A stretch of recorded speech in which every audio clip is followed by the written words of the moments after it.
Well, a rough return for the Vancouver Canucks, coming back from 10 days without a game. Haven't played since January 1st against the Seattle Kraken, and they come out and kick off the hardest road trip that this team will see this season, the hardest stretch of games in general, home or away, that the team will see this season, with basically a bunch of games in a row against the best teams in the NHL. And their first test is the Florida Panthers, who is tops in the NHL in points, and they showed it tonight. They play Tampa Bay next game. I'm kind of all over the place here. Florida is an excellent team. However, the Canucks played an actual good game tonight. Had some goaltending issues. Game didn't go their way. We're going to break this one down. We're going to recap it. We'll give you my thoughts, your thoughts. We'll go over the analytics here because it is pretty interesting how this game went. So, first period, we'll run over it really quickly. Demko, Bobrovsky in net for both sides. Panthers get on the board about 5 minutes in. It's an Aaron Ekblad shot from the point. Sneaks past Demko short side. He never saw it.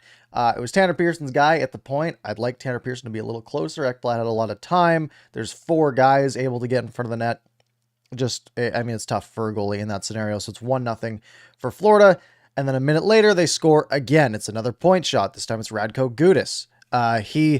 It gets tipped in front by Reinhart. Miller immediately drops the gloves with Gudas. And then the Canucks hit a power play. But either way, it's 2-0. And then the Canucks, about 5 minutes later, get a pretty ugly one. Connor Garland finds Dickinson on the faceoff dot. It's a weak shot that's low, and it just sort of gets underneath the goaltender. I think it goes off Vetrano's stick through Bobrovsky, and it's 2-1 Florida. And that's how the first period comes to an end. Shots were 11-7 in favor of Vancouver in the first period. We go to the second period, and this is unfortunate because the Canucks get a really unfortunate call against them. Tyler Mott gets called for interference behind the play, where I think it was Uyghur and him sort of skated into each other, and Mott kind of grabbed his jersey as they skated by, and the ref calls it, and Florida has a very good power play. They come out. It's Huberdeau who takes the shot. It hits the hip of Sam Reinhart and goes in for his second of the night. Uncontested in front. 26 seconds later, they score again. It's Mammon, who I have never heard of, gets the pass in tight. Demko's slow to react. He goes upstairs on the backhand, and it's 4-1 halfway through this game. Canucks get a late power play to try to even things up, and Oliver Ekman-Larsson lets a puck get past him at the line, tries to hold it. It's about hip height. You just got to turn a little bit earlier there because those are almost impossible to hold the line, especially when you have a guy like Alex Barkov on the penalty kill against you. He wins the race to the puck. He's in all alone, and it is 5-1 Florida at the end of 2. However, shots in the second period, 16-13 in favor of your Vancouver Canucks. So we go to the third period. 4.5 minutes in, Canucks putting on pressure, and the Canucks score. It's Lamico, sort of a weird rebound, a point shot from Hunt. Looked at first glance like Mott sort of kicked it in without a kicking motion, which was pretty impressive. It ends up being Lamico who just got enough of it, slides it through, and it is 5-2. And then there's a bad too many men penalty. Shout out Travis Green. There is late in the game some shenanigans as Demko gets run over by Bennett. Pearson makes contact with Bobrovsky later. Uyghur drops the gloves. Tanner Pearson, by the way, gave Mackenzie Uyghur the business in that fight. So the one big plus for Tanner Pearson in this game was that fight with Uyghur because he gave it to him good. JT Miller, chance to extend the point streak, missed the wide open net, and his 9-game point streak comes to an end. And that's what happened this game. What that doesn't tell you are what my pluses and minuses will. And that's where we sort of go into my thoughts on the game. And let's start with my pluses. Let's start with the positives. It's a long road trip against a lot of good teams. There could be quite a few minuses over the course of this road trip, but I actually have quite a few pluses tonight. The first one is just overall, the Canucks played well. Like, genuinely. You look at the scoreboard, you think 5-2. Yeah, it's the Panthers. Yeah, they're one of the best teams in the NHL. It was bound to happen, but the Canucks gave them a run tonight. If it weren't for goaltending, and look, Thatcher Demko is absolutely phenomenal. Wasn't his night tonight. We'll get to that later. The Canucks outplayed Florida tonight. You look at shots. Shots don't tell everything, but shots were 44-26. Now, sure, a lot of that is score effects. Third period, the shots were 17-6 in favor of Vancouver. But first period, 11-7 for Vancouver. Second period, 16-13 for Vancouver. Canucks with 44 shots. You can't really understate that. That is a lot of pucks to be putting on net. And I want to go over to Natural Stat Trick, which is where I like to get some analytics numbers here. And the column I like to go, let's look at all situations and let's look at expected goals, right? So expected goals takes into account shot frequency, shot location, things like that. And tells you in an average game, if all of the shots happen from these locations and all these chances, this is how many teams on average how many goals these two teams would each score. First period, 1.16 to 0.64 in favor of Vancouver. So 65% Vancouver, 35% Florida. Second period, 1.27 to 0.75 in favor of Vancouver. Third period, 1.3 to 0.99 in favor of Vancouver. So by the expected goals metric, the Canucks won every period. Again, doesn't count on the scoreboard. I'm not saying it doesn't matter because it doesn't matter that they lost because they were the better team. This states that they had more higher quality chances tonight than Florida did. Overall expected goals 3.73 to 2.38. Now, what does that tell you? That tells you that Bobrovsky had a really good game, especially when you look at the two Canucks goals, both kind of dumb and fluky, right? And Thatcher Demko didn't. And I think that really is most of the story for this game. I think the Canucks played really well. They just gave a couple of really dangerous chances to some really dangerous players in Alex Barkov, Aaron Ekblad, who's been on fire. Sam Reinhart has now 11 goals this year, and he's missed some time with a suspension. So just giving up too many of those opportunities to allow them into this game. You look at high danger chances, 18-12 in favor of Vancouver. Again, a big portion of that coming in the third period, but still important. Corsi just shot attempts 69-63, so fairly close there. But overall, the Canucks, played a really good game. They just didn't get the support from their goaltender. And no hate to Thatcher Demko because he has been absolutely phenomenal all year. And this was a game that the Canucks were supposed to lose on the schedule anyways, right? Florida is an excellent team. My big plus from this, though, is that if the Canucks play this way, and sure, there was a couple shades of Travis Green earlier in the game, but if the Canucks can go out and they can put up a 61% expected goals number, if they can outshoot teams 44-26 over the course of this really tough road trip that they do have, going into Tampa Bay, Nashville, Carolina, Washington, if they can take this and play against those teams, they're going to give themselves a really good chance to snag a few points here. My philosophy for this road trip, 5-game road trip against very, very good teams, 5 of the top 6 point getters in the NHL, was if they can somehow get out of this at a 500 point pace, like if they can get 5 points out of these 5 games, you are laughing because February you start to get those postponed games, a lot of games at home, and you can maybe start to get some points built up there. You just need to not fall too far behind at this point. Other pluses. Brad Hunt gets 2 points. I don't know how many multi-point games he has in his career. It can't be that many, but he gets 1 tonight. Quinn Hughes continues to be Quinn Hughes. He's just so good.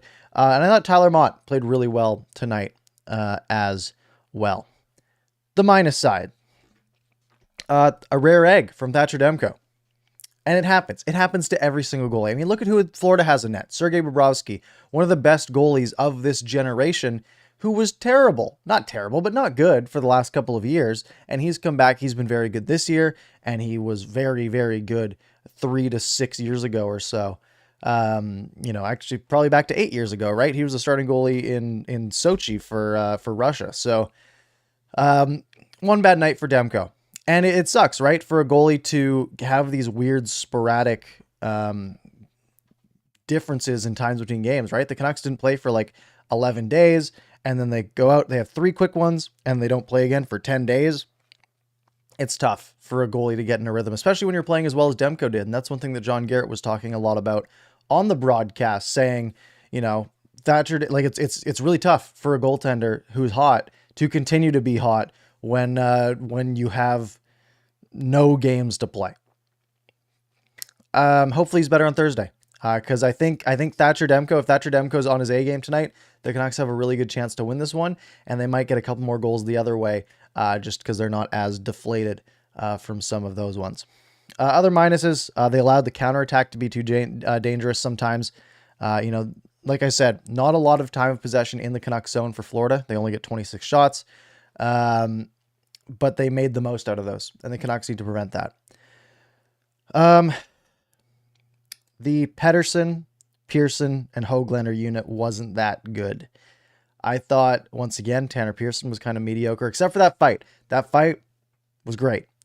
Elias Pettersson wasn't good, and it sucked to watch, especially after watching the mic'd up from Bruce Boudreau from this morning that got posted, where he was really giving motivation to Pettersson and these words of encouragement. And look, it's one of those things where it looks like he's trying. Things just don't go right? He has that one chance on the right face-off circle where he's got a chance to unload a shot, and it just rolls off his stick. And this keeps happening where just he's just off by an inch every single time, and it's really messing him up. And you can tell. You see, I see people online who are like, he's not even trying. You think he doesn't care? He looks so frustrated. You could tell he wants to do better. So again, we're still in the same boat, unfortunately. And Niels Höglander was good. Like, he was okay. He just can't drag them up. He had a bit of a defensive lapse on one of those goals. I think on the Mammon goal, that was his guy, and he let him go. Other than that, I thought Höglander was fine. Just he didn't really have line mates that were on tonight. None of the players up the lineup scored, right? You look at both of the goals, they come from guys who are lower down in the lineup. Sure, Jason Dickinson's playing on sort of a pseudo third, second line around there. But he's a depth guy. And then you have Lamco scoring the other ones, the other goal. You need guys like Horvat, Miller, Pettersson, Besser. You need those guys to contribute more offensively to at least make a game like this interesting, right? You get a goal from Miller, you get a goal by Besser maybe, and suddenly it's 5-4, and then those last 2 minutes are really interesting. And they at least have a chance to maybe snag a point if possible. And then my last minus is that this is the foreseeable future. This is the next 10 days or so for the Vancouver Canucks. Like I said, Tampa Bay on Thursday at, 4 p.m. as well. Then they get Carolina and Washington on a back-to-back Saturday, Sunday, both morning games, 10 a.m., 11 a.m. respectively. And then Nashville, who is on an absolute heater right now, a week from today, next Tuesday. And then they come home and play the Panthers again. So no easy games ahead. But again, if they can play the way they played tonight, then they'll at least have a chance to steal a couple of points if Thatcher Demko's back on his A game. All right, let's get to your thoughts, your takes, your opinions, and all that good stuff. I will pull up the magic comment machine. If you have any questions, comments, we are going to wrap up a little early, I guess, around 7:15 tonight. So about 17 minutes from now. I do got to run a little bit early. So let's take your questions and your comments as we go here and your takes. Steel Dog, tough outing for the first game in a long time off. And yeah, it was a tough game. I think that's fair. And look, Florida's such a good team, and we saw this coming in, and it was going to be an uphill battle for the Canucks. And again, I think if goaltending's better, I think they genuinely have a decent shot at winning this game. And I don't think they played all that bad. The Elder, not Demko's fault, but he looked a little too well rested and out of sync. Yeah, and that's not on him, right? He doesn't control the schedule. It's not his fault they didn't play a game for 10 days, and then before that they didn't play a game for 13 days, right? The Canucks have only played, like now, 4 games in the last month, basically, right? The last 4 weeks or so, they've only played 4 times. It is impossible to keep up consistency, to keep up a rhythm. You want to be playing every night when you're playing well. Aisha, first time in a while I can think of where Thatcher was off. Yeah, I think that's fair. I mean, if I scroll up the list of games here, I mean, they lost 7-1 to the Avalanche and 7-4 to the Golden Knights back in the middle of November. Other than that, I mean, he's had a couple, like 4 goals against, but that's not crazy. Yeah, it was a rare off night for Thatcher Demko, and he's going to have them. And if you're going to have those off nights where your goalie loses you a game, it's on the road, and it is against a team that is not in your conference, right? That's kind of the ideal time, because your goalie's not going to be lights out every game, although Thatcher Demko might have you believe that he might be. If you're going to get a loss because of bad goaltending, You want it to be against a team like Florida, where you're already expected to lose. And sure, a win would have been a big boon to their confidence levels. However, I think they can look at this game and still gather some confidence from it because they did play well. And if it's going to happen, at least you can say, all right, we lost this one, but it doesn't hurt us that much, right? Because the Oilers and Flames have already lost these games. It's not divisional. It's a game you're expected to lose. It's not the worst thing in the world. It's better it happens in this game than a game against Anaheim in a couple weeks or a game against Edmonton in a couple weeks. You'd much rather it be against a team like Florida. Razik saying a few sketch calls by the ref tonight. Not going to argue that. But again, I don't think they were terrible. I think that call on Mott wasn't good. But I think other than that, they weren't like egregious one way or the other. Whew. Let's see here. Dabnad. We played well. Can't win every game. Demko looked a bit off. We'll be back soon. Fully agree. BL Tubes. Boys played good at least. I don't know how much you can blame Demko. Such long breaks. Yeah. Fully agree there. The Elder Canucks looked very aggressive on the forecheck in the first period. I think they had a pretty aggressive forecheck throughout the game. I think they had lulls of time where they just kind of fell off, it seemed, and just got a little bit less, they got a little bit less aggressive, a little bit more passive, especially sort of midway through the second period. But then they picked it back up and tried to bring it back, especially after that timeout that they took after the Mammon goal. D-Train. They didn't really play bad. Some rush, sure, but really the difference for me was goaltending. When you haven't played in 9 days, harder on the goalie. Yep, you're not wrong there. And that sort of feeds into the whole Halak argument, right? I mean, Halak hasn't played, right? He played the one game during the 3-game stretch at the end of December, and he hasn't played since, and he's not going to play until probably Sunday against Washington. Sam, it's our first regulation loss since the new coach that took over. Good to bring our expectations back down to earth and knowing there's still a lot of work to do against true contenders. Yeah. Again, I don't want to put too much into this game, especially since I think there's a lot to glean here, right? One, yeah, this was their first game other than maybe their game against Carolina back on December 12th, which was a month ago that they won 2-1, where they probably were the worst team in that game. If you think back on it, there's sort of two ways to look at it. One, you could say, yep, this is a game against a true contender and they just weren't up to snuff, right? It's a true, very, very good team. On the other hand, you can say, okay, yeah, they played a true contender, but they might have been the better team out there. They didn't get outplayed, right? Worst case, you could say it was pretty even. I think the Canucks were the better team, and I don't think I'm that crazy for saying it. All of the numbers back it up, and sort of the feel of the game, at least if you ignored the scoreboard, felt that way as well. So I think, there's a lot of work to do when it comes to securing those wins. But again, I think a lot of that comes down to Demko having a better night, and I think we might be telling a much different story here. Coach Rob asking why I said Travis Green, because of the too many men penalty they got. As a throwback to the Travis Green era. Kai, although it wasn't an egregious hit by Bennett, you'd like to see a little more fight when somebody hits your star goalie in a 5-2 game. I fully agree here. And that's Pearson ran into Bobrovsky with much less vigor than Bennett ran into Demko. And sure, it wasn't intentional. He's trying to go in and make a play. But yeah, you shouldn't. If the guy hits your goalie, you do something about it. And that's what Weegar did, and he got a penalty for it. He didn't get a penalty for it, but he got crushed by Tanner Pearson in that fight. But yeah, I would like some more pushback in those scenarios. TV fanboy saying, welcome back. Feels like forever since a game. Game ran away from them after in the second. Oh, well, we'll take one regulation loss of the last 10 games. Go Nucks, go. Fully agree. And yeah, it has been a while. I haven't done anything on here in the last 10 days, maybe working on some stuff behind the scenes, but yeah, it is good to be back. It is good to at least talk about the game. And it was a fun one to watch at the very least, right? It didn't go the Canucks way, but it was at least a fun game to watch where I think they played pretty well. Dimitri, I'd say a plus was the play of Lamico versus the play of Ulevi tonight.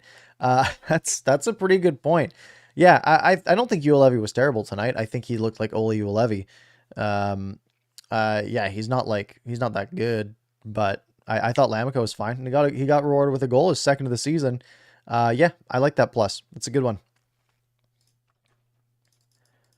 Let's skim here. Erwin, do you think PD is simply trying too hard? There comes a point where forcing the issue gets detrimental. No. And this might be because I'm thinking of myself, and when I get in a slump, even though I'm not playing at an NHL level, obviously, what I notice that I do is I try too hard, which is me. I just start chasing the puck, and I'm just always trying to make an impact by being on the puck instead of getting into an open spot. I don't really see Pettersson doing that. He might be, trying too hard with the puck. Like when he gets the puck, he might be overthinking it. He might be, trying too hard to make a contact with it, and it causes him to mess up instead of just sort of feeling it, and sort of like seeing the matrix, I guess, like he seemed to be able to do before. Yeah, I don't think that's a terrible take, to be honest. Elias Wide says, do you think Halak gets traded before his bonus is due? Maybe. I think if the Canucks lose a couple more games here, then probably. Because I think then, that playoff look becomes even tougher. If they, let's say they go like 1-4 on this road trip, which isn't that crazy with the teams ahead of them, and they fall, maybe like 8 points out of a playoff spot or something like that, then maybe they just say, yeah, well, it's not worth paying Halak as our backup here for next year. The thing is, he has to agree to it, and it has to go to a team that he wants to play for, because he has a no move for the year. So we will see. Marjorie, do you think P's going through something mentally? It's all mental at this point, right? Like it's all in your head. That's all everything is in hockey, right? He's in good enough shape. We know he has the hands. We know he has the skill. There's something's not clicking. He's got the yips, right? Like that's what it seems like to me. Jog Paul, why trade Halak? Just because his bonus is money that tight? Yeah, well, they'll have to pay him $1.5 million next year, most likely, if they keep him on for the rest of the year. And if they're not going to make the playoffs this year, or you don't think it's worth keeping him on as your backup this year, and you'd rather have the $1.5 million in cap space, and maybe you can grab an asset for him right now, right? Maybe you can pull a third from a team that needs a better goalie, right? You look at the goaltending in Edmonton; it's absolutely abysmal, right? Halak would probably be an upgrade for them, where they don't have to rely on someone like Stuart Skinner to be their best goalie. And they might be more willing to pay that bonus next year. R. Grant Laley saying, okay, they lost, but Boudreau should be recorded more often during practice. Great glimpse into the reason he's such a great coach. That was an excellent video. Yeah, I really like that they mic'd him up. I saw a lot of people requesting it on Twitter like last week. They were saying like, hey, who do you want to see mic'd up? And lots of people were like, hey, mic up Boudreau. And it was a really good look behind the scenes. And it was sort of brought up on Twitter quite a bit, his whole strategy of like, hey, you're not ready to return to the lineup unless you can do these 4, if you can do sort of the line rushes in 45 seconds, suicides as we called them growing up. And I thought that was interesting, a peek behind the curtain and sort of his positive encouragement of guys like Elias Pettersson, who obviously isn't playing that great. It seemed like he genuinely has a connection with the players, which is great to see. Let's see here. Kai saying, I'm not really worried about Pettersson not producing yet. However, I'm a bit concerned on how weak his game is. Early in his career, it was rare to see someone push or even steal the puck from him. I think this is pretty fair. Yeah, I mean, you look at the production. The production's down. But yeah, a lot of it does come down to, he does seem to be easier to get off pucks and things like that. I think that's a pretty fair point. Jaskran saying PD hesitates a lot. I feel like when he gets the puck, he needs to unload it. Yeah, and I mean, he had that one good chance, right? I think it was Höglander who fed him, and he was sort of on the right-hand side in the face-off circle, and he tried to just unload it quickly and just roll off of the heel. And it's hard, right? Because when you are in a slump like this, you feel bad for trying to get out of it, if that makes sense, right? So if you're Elias Pettersson and every time that you try to score, something is going wrong, you're losing the puck, you're giving it up to the other team. Well, there's two things you can do. One is you can try to just shoot your way out of it, right? And just keep trying the same thing, and eventually it'll work, and eventually you'll break through. But during that time, every time you mess up, you're looking around at your teammates and you're thinking, oh man, I could have just passed it and then I wouldn't have messed that up. They're all thinking I suck. And like, it's easy to get in your own head both ways.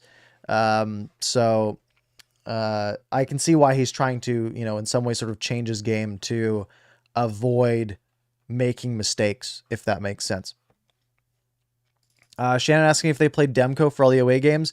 They'll play Demko, I assume, Thursday, Saturday. And then they'll have the Saturday and Sunday or back-to-backs, both in the morning against Carolina and Washington. You have to imagine Halak gets one of those games. And I would imagine it would probably be the Sunday one against Washington. People asking for updates. Marcus on Rathbone, Sam on Hamonic. I don't have any. I don't know on either of them. We know that Rathbone's been hurt for a while, and it seems to keep having setbacks. I think he would be a great addition to the team. Although, hey, Brad Hunt, 2 points tonight. As for Hamonic, we know it's an injury of some sort, and again, it just keeps seeming to get pushed back. I am not entirely sure. Although, I mean, where do you put Hamonic at this point, right? Is Hamonic that much of an upgrade to slot in even? I don't know. The Elder saying I'd trade DiPietro as well. I don't think he'll be the goalie of the future here. You're not getting anything for him. Why bother? If you were to trade DiPietro, I think you might get like a 6th right now.